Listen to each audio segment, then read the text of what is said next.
Pode assentar, querido. Muito bom dia, amada igreja. A graça e a paz do Senhor sobre cada um de nós. Que o Senhor continue nos conduzindo aqui. É uma bênção, uma alegria estarmos de volta e podermos compartilhar, meditar na palavra do Senhor.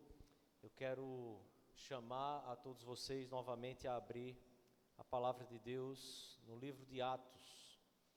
Nós começamos a série, essa exposição em Atos, iniciamos o capítulo 1 e nos fins de semana seguinte nós tivemos alguns intervalos e entrou também com as minhas férias, e aí nós vamos voltar agora para o segundo momento nosso, na série que nós iniciamos ainda no início do mês. Atos capítulo 1, do versículo 1 ao 11, eu quero ler com você, mais uma vez. Após a leitura, nós vamos orar pela família do Marconi, o nosso grande Big Rider, né? A Núbia e as meninas também. Nós vamos ter essa semana para orarmos por essa amada família. A palavra do Senhor então diz assim, Atos capítulo 1, do versículo 1 ao 11. Escrevi o primeiro livro, ó Teófilo, relatando todas as coisas que Jesus começou a fazer e a ensinar, até o dia em que, depois de haver dado mandamento, por intermédio do Espírito Santo aos apóstolos que escolhera, foi elevado às alturas. A estes também, depois de ter padecido, se apresentou vivo, com muitas provas incontestáveis, aparecendo-lhes durante 40 dias e falando das coisas concernentes ao reino de Deus. E comendo com eles, determinou-lhes que não se ausentassem de Jerusalém, mas que esperassem a promessa do Pai, a qual disse ele, de mim ouvistes.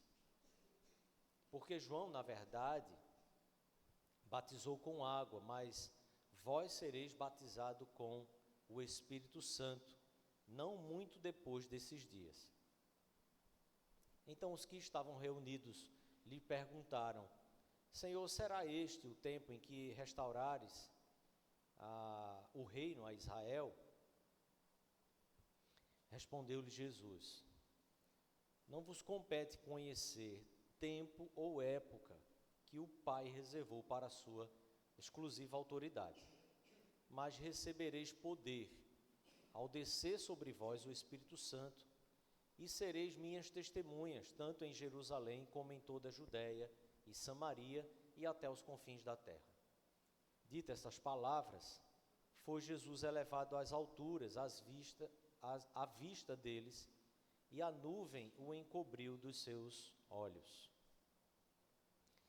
E estando eles com os olhos fitos no céu, enquanto Jesus subia, eis que 2 varões vestidos de branco se puseram ao lado deles e lhes disseram, varões galileus, por que estáis olhando para as alturas? Esse Jesus que dentre vós foi assunto ao céu, virá do modo como vistes subir. Vamos orar mais uma vez? Feche seus olhos, curve sua cabeça, coloque seu coração diante do Senhor mais uma vez. Amado Deus, estamos diante da Tua palavra lida agora e pedimos que o Senhor, mesmo pelo Teu Espírito, abra o nosso coração, nos dê o entendimento, nos dê, Pai, a mente, a alma aberta e capacitada pelo Teu próprio Espírito para compreender a Tua palavra e que a maneira de vivermos, a maneira de enxergarmos o mundo, as coisas, a nós mesmos, a maneira de sentirmos, a maneira de reagirmos, tudo que somos e temos, Pai, seja pelo entendimento da Tua palavra transformado, modificado para a glória e honra do Teu santo nome. Não para nós mesmos ou por nós mesmos, mas para a glória do Teu nome, edificação da Tua igreja, do Teu corpo, do Teu reino aqui na terra. Em nome, por amor de Jesus, te rogamos assim e pedimos também, Pai, que o Senhor estenda a sua mão graciosa, que o Senhor estenda sobre essa família tão querida a graça do entendimento da Tua palavra e que Teu Espírito conduza essa casa também. Que o Senhor instrua o Marcone, a Núbia e as suas filhas pela palavra do Senhor, que a igreja os abençoe, os acompanhe, os instrua nas necessidades deles também, possa assisti-los. E assim também eles sejam ricamente abençoadores para o Teu corpo, para a Tua igreja, Pai. Em nome, por amor de Jesus. Amém, Pai. Amém.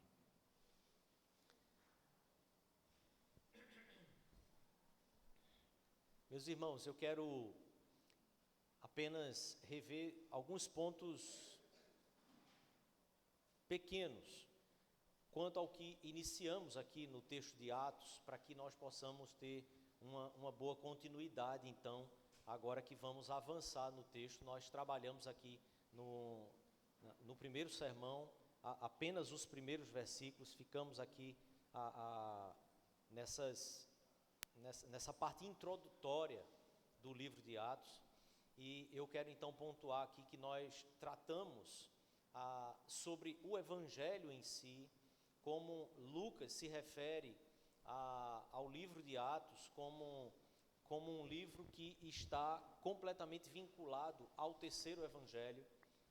O livro de Atos, então, seria essa continuação do livro de Lucas, e que, pelo uso da igreja nos primeiros séculos, que costumava colocar os evangelhos todos um após o outro, para que então pudesse se estudar e examiná-los melhor, foi que então o livro de Atos ficou mais para frente, na sequência do que nós temos na nossa Bíblia. Então, o livro de Atos ficou após João, mas que de forma originária, Lucas escreve esse livro como uma sequência do Evangelho de Lucas. Então, Lucas escreve esses dois livros, e essa expressão que ele inicia o texto dizendo: escrevi o primeiro livro, ó Teófilo, relatando todas as coisas, é exatamente fazendo essa conexão desses dois livros. O nome Teófilo, que nós também pensamos aqui na primeira exposição, significa amigo de Deus, ou amado de Deus, ou aquele que ama a Deus. Então, Lucas dedica tanto o Evangelho de Lucas como o livro de Atos ao esclarecimento, ao entendimento, a dar a Teófilo um embasamento histórico, um embasamento doutrinário, um embasamento da narrativa de forma fidedigna, para que Teófilo tenha de fato a sua fé alicerçada nas verdades históricas, e vimos o quanto da historicidade do Evangelho, da vida de Cristo, da palavra de Deus, está então ali sendo expresso e relatado e compilado no livro de Atos dos Apóstolos. Mas vimos também sobre...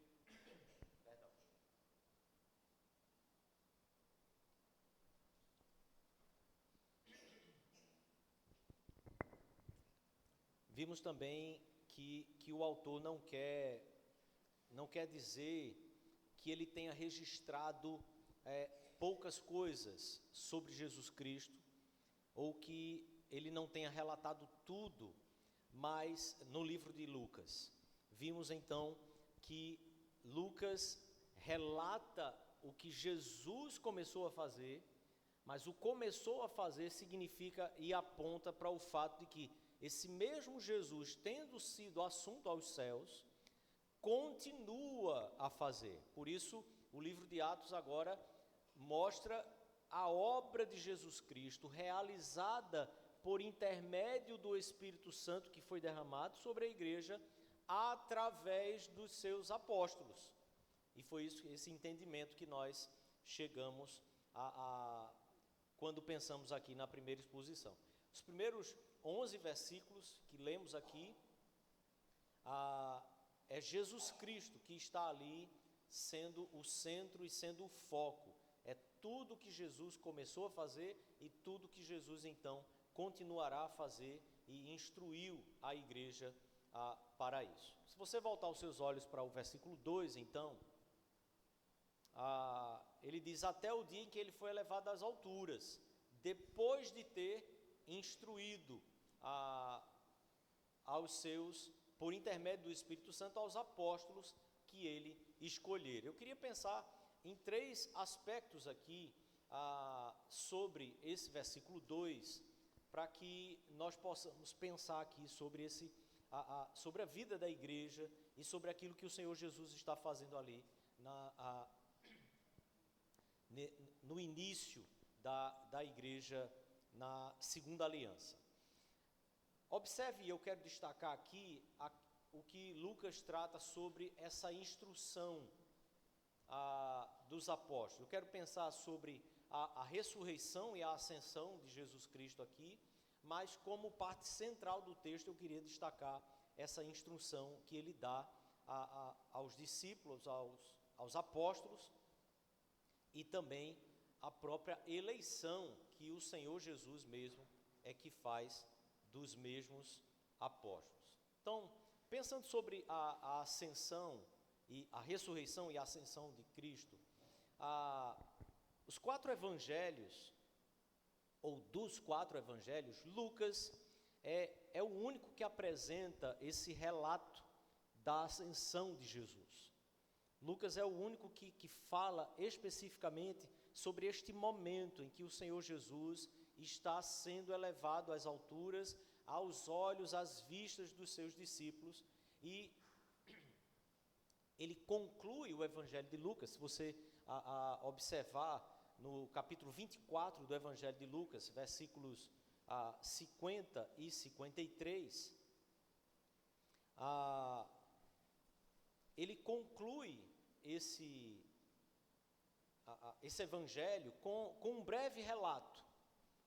O relato é mais sucinto a respeito desse acontecimento. Observe o versículo 50. Lucas então diz assim: então os levou para Betânia e, erguendo as mãos, os abençoou. Aconteceu que, enquanto os abençoava, ia se retirando dele, sendo elevado para o céu. Então eles, adorando, voltaram para Jerusalém, tomados de grande júbilo, e estavam sempre no templo, louvando a Deus. Veja, Lucas encerra o livro, o Evangelho de Lucas, com a ascensão de Jesus. E agora, no livro de Atos, versículo 2, ele traz de novo, ou fazendo essa conexão, ainda a respeito da ascensão de Jesus Cristo. Para que tanto o Evangelho de Lucas como o livro de Atos fique conectado pela ascensão de Cristo. Para que a mente do leitor, que é Teófilo aqui, tenha essa compreensão cronológica dos acontecimentos que ele agora tornará a fazer no livro de Atos. Então ele apresenta esse registro de forma mais detalhada. Ele finaliza Lucas de forma breve. De forma breve, ele no versículo 2 traz novamente o relato da ascensão. E no versículo 9, versículo 11, ele agora detalha um pouco mais esse mesmo acontecimento. Veja o texto que, versículo 9 e versículo 11. Ditas essas palavras, foi Jesus elevado às alturas, às vistas deles, e uma nuvem encobriu dos olhos. E estando eles com os olhos fitos nos céus, enquanto Jesus subia, eis que 2 varões vestidos de branco se puseram ao lado dele, e lhes disseram: varões galileus, por que estáis olhando para as alturas? Eis esse Jesus que dentre vós foi assunto aos céus, virá do modo como viste subir. Então, o que Lucas está fazendo é, ele introduz o assunto da ascensão de Cristo e depois abre um espaço para relatar aqui alguns detalhes a mais e volta para a ascensão de Cristo novamente. Então, essa narrativa da ascensão de Cristo, que aponta para essa divindade de Cristo, para a glória de Cristo, é central na introdução da narrativa. O que Lucas está fazendo aqui é, na introdução de toda a narrativa do livro de Atos, deixando claro para Teófilo que tudo o que vem depois está firmado e embasado nesse relato histórico, nesse fato, na historicidade de que o Senhor Jesus foi morto e sepultado, mas que ele ascendeu aos céus, ele subiu às alturas, tendo ele ressuscitado dos mortos. A subida de Cristo aos céus não é uma subida depois que ele morreu e foi sepultado, mas depois que ele ressuscitou. O Cristo ressurreto, está vivo, está com o seu corpo físico que habitou aqui entre nós, assentado às alturas diante do nosso Pai. A vida de Cristo com a vida do Espírito e a vida da igreja estão sendo conectadas agora no início do texto de Atos dos Apóstolos. Observe, é o Cristo vivo, é que derrama, é que manda, envia o seu Espírito sobre a igreja.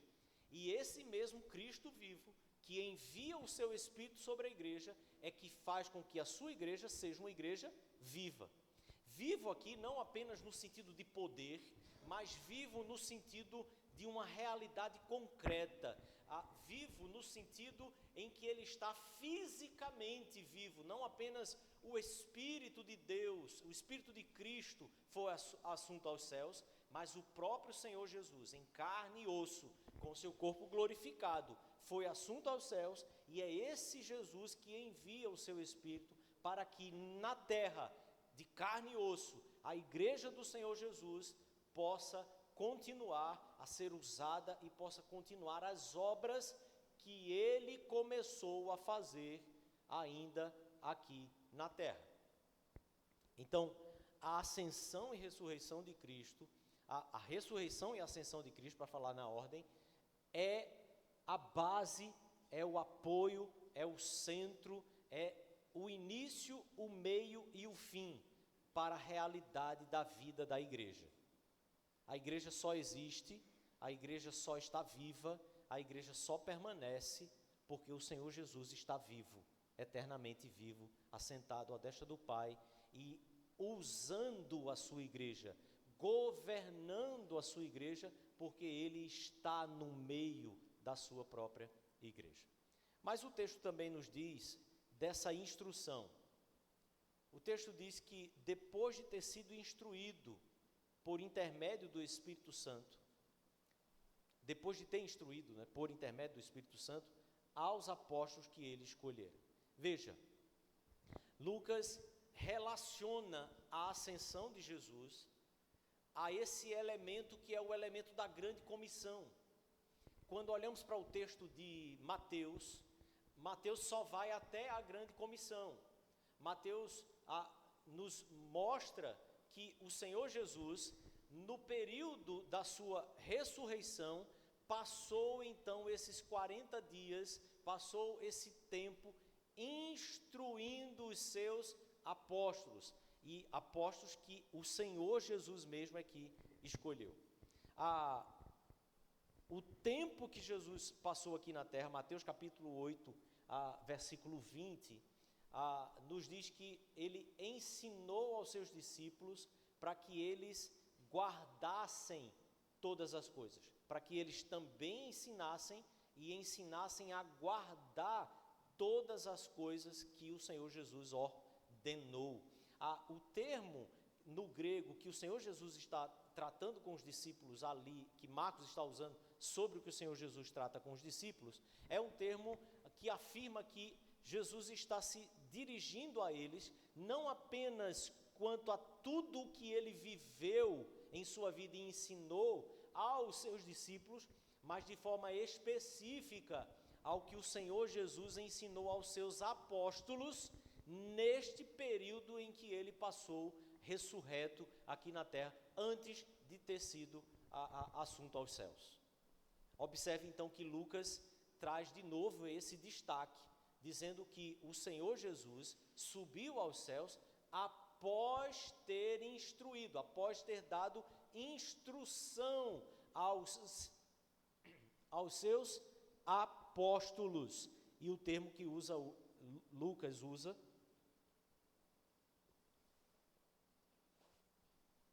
é apóstolos, para fazer sim distinção clara de discípulos.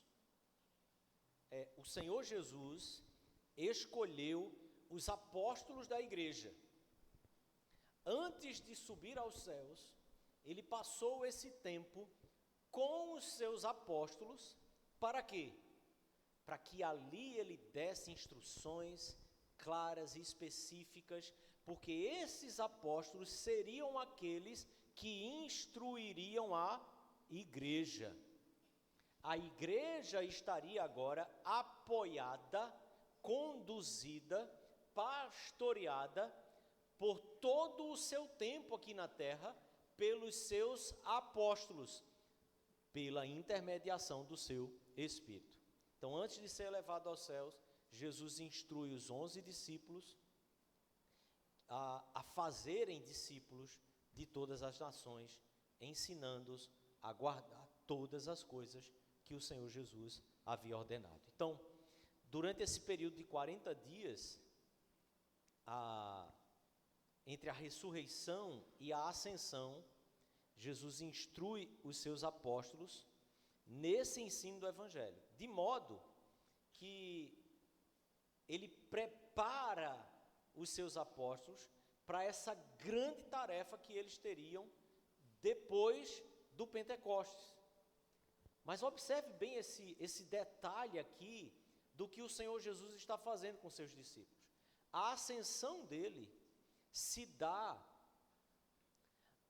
no 40º dia depois da sua ressurreição. Ele ressuscita, no 40º dia ele é assunto aos céus. 10 dias depois, o que acontece é o Pentecostes. 10 dias depois, o Pentecostes, então, a festa de Pentecostes acontece e o Espírito Santo de Deus é derramado sobre a igreja. A palavra grega para Pentecoste significa 50º. O 50º dia. Sim, a festa de Pentecostes já tinha esse nome. Ok? Era o 50º dia. 50º dia depois de quê? Depois da Páscoa. A festa de Pentecostes é no 50º dia após a Páscoa. A Páscoa que o Senhor Jesus, na noite em que ele é traído, ele substitui instituindo a ceia do Senhor. E então, ele nesta semana morre, é crucificado e 3 dias depois ressuscita. Na ressurreição de Cristo, nós temos 40 dias para a sua ascensão. E depois da sua ascensão, mais 10 dias é o Pentecostes. O Senhor Jesus está conduzindo seus discípulos. O Senhor Jesus, nos 40 dias em que passou, fez toda a referência ao que a palavra de Deus fazia dele mesmo, a tudo que a palavra de Deus apontava para ele, sobre a vida dele e como ele realizaria toda a obra que o Senhor já havia predeterminado e prometido pelos seus santos profetas, o Senhor Jesus passa esses 40 dias fazendo com que exatamente os dias também casem de forma perfeita com tudo aquilo que a antiga aliança já representava, agora sendo substituído na nova aliança pelo povo de Deus, pela ceia do Senhor, pelo próprio Senhor Jesus e pela sua igreja. Durante esses 40 dias, Jesus instrui os seus discípulos nas coisas concernentes ao reino de Deus. O reino de Deus é toda esta obra que o Senhor está realizando através do seu povo e na história. E esse movimento que a história e a revelação de Deus fazem, vão sendo modificados, vão ganhando uma grandeza maior, uma clareza maior. E o Senhor Jesus está seguindo todo o processo que o Senhor Deus já havia predeterminado.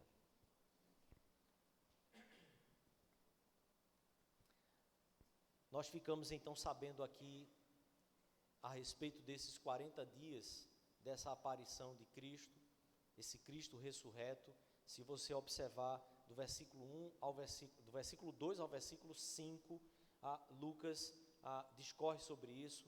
Versículo 4, Lucas diz que Jesus comeu com eles, determinou-lhes que não se ausentassem de Jerusalém. A ideia de comer com eles é sobre esses 40 dias, ok? Não é sobre uma refeição, mas nesses 40 dias Jesus comia com eles, determinou que não se ausentassem de Jerusalém, mas que esperassem a promessa do Pai. Observe, enquanto Jesus diz para que eles aguardem a promessa do Pai, Lucas está nos lembrando e lembrando a Teófilo que as coisas estavam acontecendo de forma casada, de forma harmoniosa, de forma perfeita. Tudo se encaixava, os dias estavam se encaixando, tudo que a antiga aliança apontava para Cristo estava ali de forma muito a dar sinais para os seus discípulos que eles podiam confiar, que eles podiam crer que o Espírito Santo de Deus, como o Senhor havia prometido, seria derramado sobre a igreja, porque eles olham para a história, veem como é que era a Páscoa, veem como é que era a festa do Pentecoste, que também era chamado de festa da colheita, ou festa das 7 semanas, vendo como tudo isso estava encaixando, eles tinham a capacidade ou o benefício de ter o coração deles sendo alimentados. Olha, está tudo acontecendo do jeito que o Senhor Jesus anunciou, do jeito que o Senhor Deus sempre fez na história, como Ele revelou a Israel, o Espírito Santo será derramado. Então, ele prometeu e ele diz ao qual vocês ouviram sobre isso.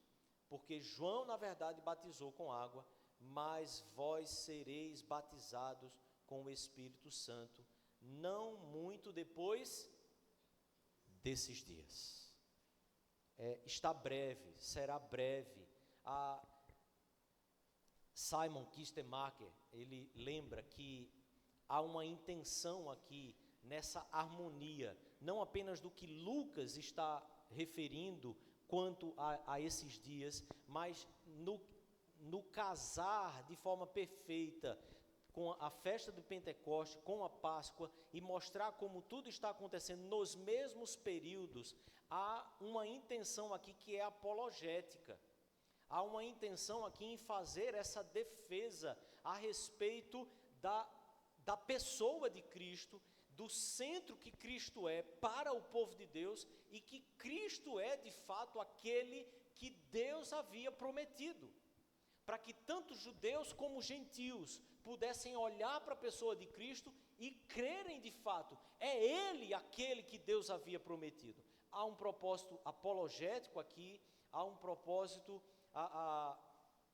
em segundo lugar aqui, que seria o propósito didático, o propósito instrutivo, porque ele usa esse tempo para ensinar os seus apóstolos todas as passagens que eram representativas dele no Antigo Testamento.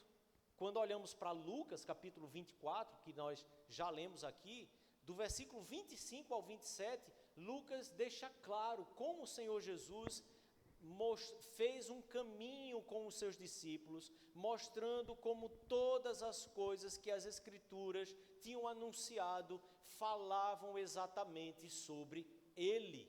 É sobre Ele, no momento em que os discípulos estão abatidos por causa da morte de Cristo, após a sua ascensão, Ele começa então a ensinar os discípulos, abram os olhos, vocês precisam perceber, as Escrituras falaram sobre mim o tempo inteiro, e tudo está acontecendo, as coisas estão se cumprindo. Em terceiro lugar, essa aparição de Jesus Cristo tem esse valor que é preditivo, é mostrar para eles que a coisa vai acontecer, e vocês estão tendo essas segurança, esses sinais que dão segurança a vocês.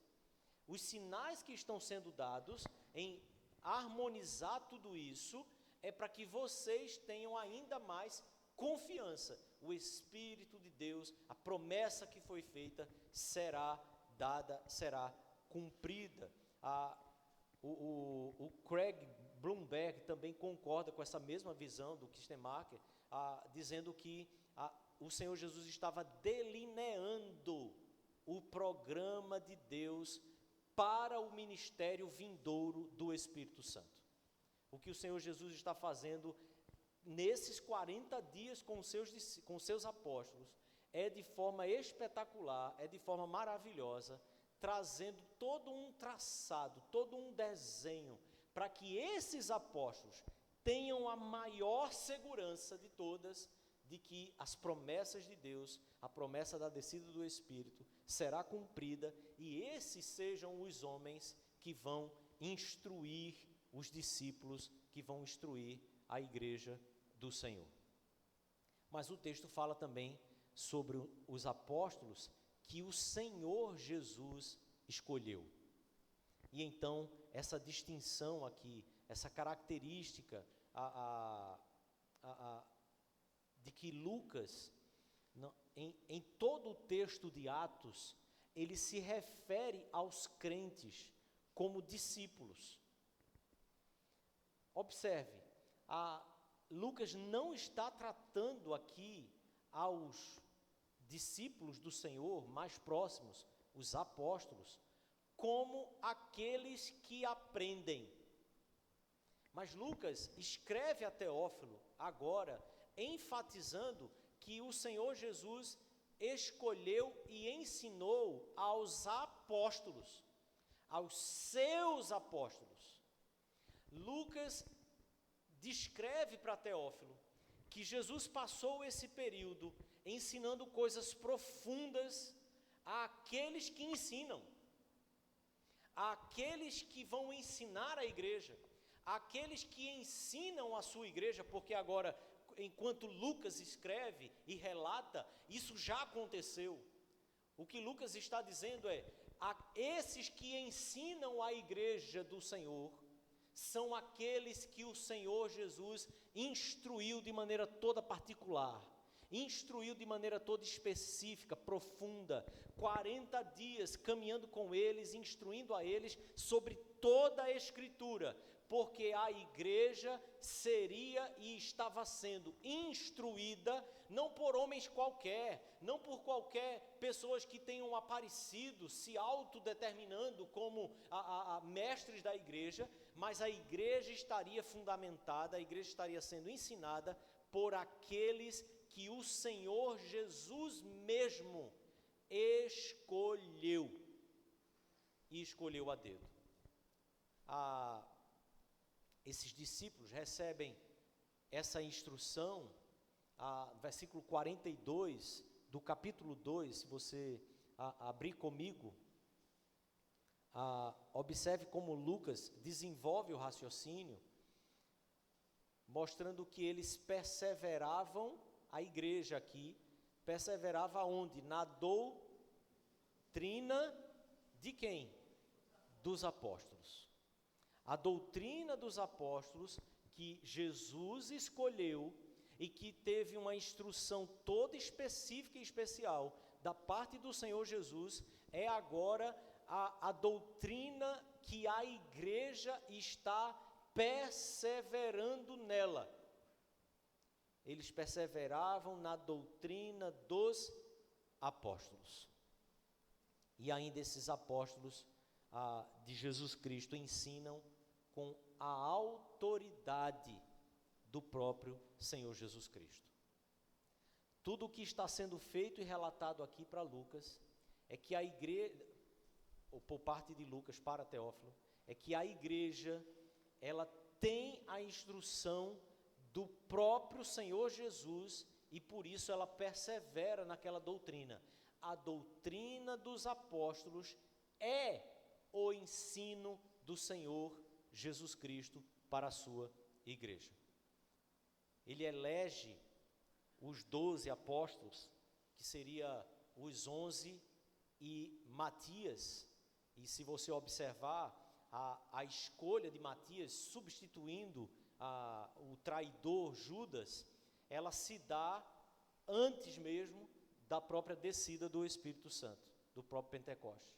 Então o que Lucas está aqui de maneira não aleatória, deixando claro para a igreja que Matias é sim escolhido pelo Senhor Jesus, porque ele é escolhido pelos apóstolos, escolhido para substituir a Judas, e então o Espírito de Jesus Cristo é derramado sobre a igreja, e Matias está lá, entre os apóstolos, que foi exatamente escolhido pelo Senhor Jesus. Isso também é uma conexão, assim como Lucas começa dizendo que escreveu o que Jesus começou a fazer e ensinar, e agora ele continua a escrever o que Jesus continua a fazer sobre a sua igreja e na sua igreja, através do Espírito Santo, através dos apóstolos. Isso também é a continuação daquilo que começou a acontecer quando o Senhor Jesus estava aqui na terra. Sim, a autoridade do apóstolo que vem substituir aquele que traiu, ela é uma autoridade igual à dos outros, porque foi o próprio Espírito de Deus que testificou a autoridade e a legitimidade deste mesmo apóstolo. O Espírito Santo, então, confirma a eleição desses 12, pois ele encheu a esses homens no dia do Pentecostes. Capítulo 2, versículo 4, você encontra exatamente esse relato. Observe, todos ficaram cheios do Espírito Santo e passaram a falar em outras línguas, segundo o Espírito lhes concedia que falassem. Esses são detalhes que ainda vamos entrar mais adiante. Mas eu queria então aplicar aqui algumas verdades, algumas lições para que a gente possa, como igreja, aplicar a palavra de Deus ao nosso próprio coração. Observe, querido, a vida, como já disse aqui, da igreja, a igreja do Senhor, ela está apoiada em uma fé que afirma: o Senhor Jesus está vivo. Uma fé que afirma: o Senhor Jesus morreu, o Senhor Jesus ressuscitou e caminhou nesta terra após ter ressuscitado. Mostrou aos seus discípulos, pega aqui na minha mão, olha aqui as marcas, é carne e osso, eu estou vivo de novo. Esse Jesus, com o seu corpo glorificado, é que é assunto aos céus, e ele está vivo inteiramente, do jeito que se fez quando deixou a sua glória e veio ao mundo se fazendo carne. eternamente agora diante de Deus, aquele que era Espírito eternamente também, se fez carne para que eternamente a sua igreja pudesse ter a plena consciência: nós temos parte com Deus, porque Deus teve parte conosco, se fez um conosco, Ele se fez carne para que eu e você pudéssemos também fazer parte da sua própria glória, na natureza de Cristo, na nova natureza que temos em Cristo Jesus. Mas essa fé de um Cristo vivo, real, verdadeiro, que está sentado no trono do universo, reinando e governando todas as coisas, muitas vezes é uma fé que passa no nosso esquecimento.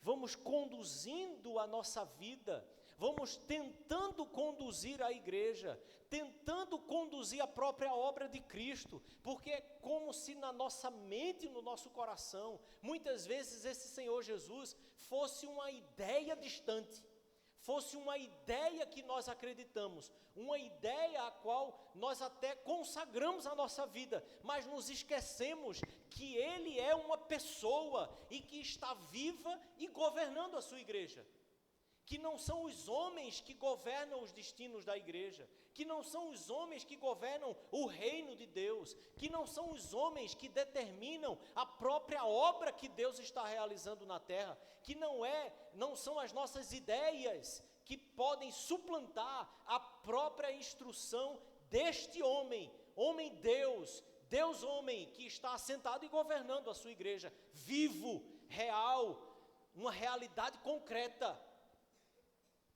Ele é o nosso Deus que se encarnou e continua vivo para que eu e você tenhamos uma vida completamente consagrada a Ele, diante dEle, aos pés dEle, e simplesmente tudo e absolutamente tudo da nossa vida seja sempre para Ele.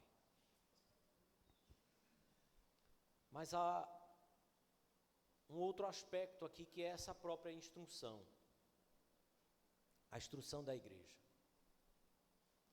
Nós não somos aqueles que estiveram nesses 40 dias, nós não somos aqueles que viram o Senhor Jesus nesses 40 dias após a sua ressurreição. A igreja é a completude daqueles que foram instruídos por aqueles que caminharam com o Senhor Jesus e o viram em carne e osso após a sua ressurreição. Foram os apóstolos que instruíram e são os apóstolos que instruem a igreja do Senhor. Por quê? Porque nós somos instruídos por aquilo que os apóstolos e profetas registraram como revelação da parte de Deus, a sua santa palavra. Meus irmãos e irmãs, nós temos vivido uma geração em que a instrução da igreja se dá por outros no lugar da instrução dos apóstolos. Precisamos ser honestos ao fato de que a igreja na terra tem sido instruída por muitos outros ensinos que não são os ensinos dos apóstolos e profetas. O que significa dizer, não são ensinos da palavra de Deus. O não entendimento da própria palavra de Deus é que nos leva a esses equívocos, para que recebamos instruções e sigamos muitas vezes por caminhos que não foram os caminhos da instrução da palavra de Deus. Os que são apóstolos são especificados por Lucas. Os que são discípulos são especificados por Lucas. Discípulos ouvem o ensino dos apóstolos, que receberam o ensino do próprio Senhor Jesus. O ensino dos apóstolos é o ensino de Cristo. O que não é ensino apostólico, não é ensino de Cristo. É preciso dizer não. É preciso rejeitar. Ainda que o nosso coração estremeça diante desses ensinos, ainda que os nossos olhos se encantem diante de tais ensinos, é preciso dizer não, porque se não é o ensino dos apóstolos, não é o ensino de Cristo. Ainda que como coisas milagrosas possam acontecer, até mesmo predições, possam até mesmo adivinhar sobre seu passado, é preciso dizer não, porque a igreja do Senhor Jesus é aquela formada por pessoas que se apoiam, que se firmam e que têm um único alicerce, o ensino dos apóstolos e profetas, a Sagrada Escritura. Num mundo tão afeito a emoções, tão afeito a sensações, tão levado pelas misérias, ou por aquilo que a miséria muitas vezes nos causa, as impressões, o quanto elas afetam o nosso coração, o quanto que a miséria do outro, o quanto que a ignorância do outro, quantas vezes elas nos tocam o coração. Nada disso é o que deve conduzir os passos da igreja. Somente o ensino apostólico, somente o ensino da palavra de Deus. Quantas vezes temos seguido por caminhos que não foram os caminhos de Cristo, ou orientados por Cristo, por ouvir ensinos que estão para além daquilo que a própria Escritura nos revelou. Esse Jesus, que tem a sua ascensão, que tem a sua ressurreição e que tem a sua morte, totalmente expressa para a igreja, e que chama a igreja a viver dentro desta realidade da nova aliança. É o mesmo Jesus que chama a sua igreja a não abandonar, mas a perseverar na doutrina dos apóstolos. Por isso a igreja que persevera no ensino dos apóstolos é a igreja que também persevera na comunhão e no partir do pão, porque não estão separadas essas coisas. Não é possível permanecer e perseverar nos alimentando na ceia do Senhor, na nossa Páscoa, que é a ceia do Senhor, e por isso crentes não comemoram Páscoa. Está lá, está claro. Não tem Páscoa, tem ceia, tem mesa do Senhor, e é essa mesa do Senhor que continuará na glória. Não se fala sobre Páscoa no céu, mas fala sobre as bodas do Cordeiro, e que nós estaremos assentados à mesa com Ele. É esta comunhão que nós temos em Cristo Jesus. E não há como permanecer na comunhão do corpo de Cristo, na mesa do Senhor, tomando parte do seu corpo e no seu sangue, se nós não perseverarmos na doutrina dos apóstolos. Se somos guiados por espíritos desse século, se somos guiados por profetas desse século, se somos guiados por apóstolos desse século, se somos guiados por videntes cristãos, se somos guiados por videntes evangélicos, não somos guiados pela doutrina dos apóstolos. É a palavra de Deus que é infinita, é a palavra de Deus que enche o nosso coração, é a palavra de Deus que faz com que eu e você tenhamos os pés firmes na caminhada e no caminho do Senhor Jesus Cristo. É ela que não permite, que não deixa que os seus pés desviem para a direita ou para a esquerda. É ela que não permite que os seus pés resvalem. É ela que nos faz permanecer em Cristo Jesus.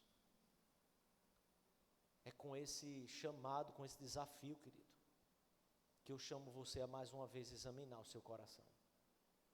Que eu chamo você a mais uma vez examinar seu ministério. Que eu chamo você a examinar mais uma vez a sua vida, examinar a sua família, examinar a sua conduta, examinar seus sentimentos, examinar as coisas que você tem posto, até mesmo a sua fé, examinar absolutamente tudo, para que possamos fazer parte da mesa do Senhor. Feche os seus olhos, curve sua cabeça mais uma vez, coloque seu coração, querido, diante do Senhor.